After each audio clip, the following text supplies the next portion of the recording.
नांदेड जिल्ह्यातील एक गंभीर आणि धक्कादायक प्रकरण पुन्हा एकदा चर्चेत आले। नांदेड ग्रामीण पोलीस ठाण्याच्या हद्दीत 19 जानेवारी 2026 रोजी घडलेल्या युवती तृप्ती देसाई चर्लेवार यांच्या संशयास्पद मृत्यू प्रकरणी आता पोलीस यंत्रणेच्या भूमिकेवर गंभीर प्रश्न उपस्थित केले जात आहेत।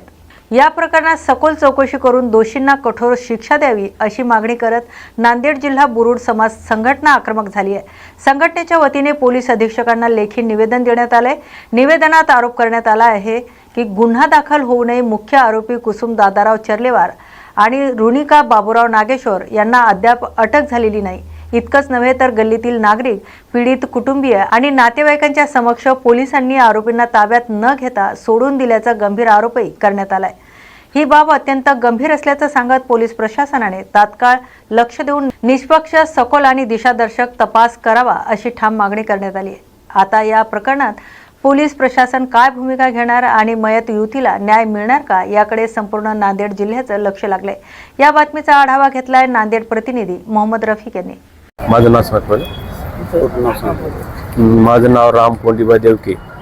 माझी मुलगी तृप्तीचं लग्न 5 वर्षाखाली हेमंत चर्लेवार सोबत झालं होतं। तरी तिचा निर्गुणपणे खून करण्यात आला। त्या आरोपीला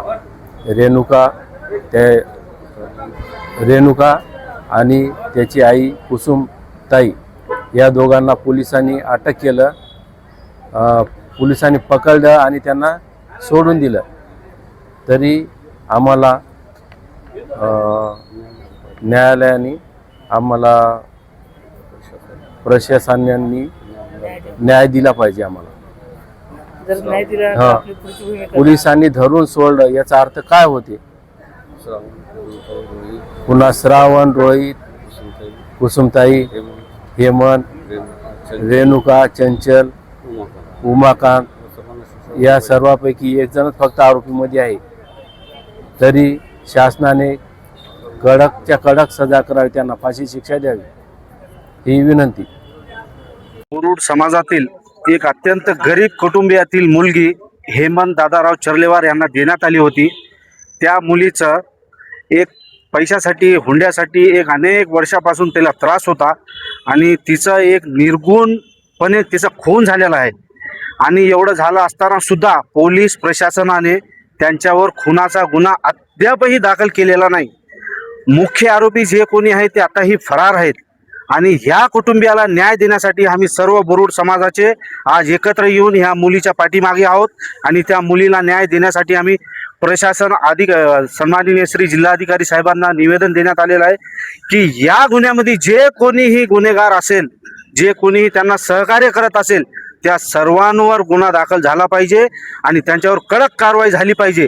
लाडकी बहिणीला एक आधार म्हणून शासनाने 1500 रुपये देऊन त्यांचा हात बळकट केलाय, पण 30 लाडकी बहीण आज जगात जिवंत राहण्यासाठी तरसत आहे।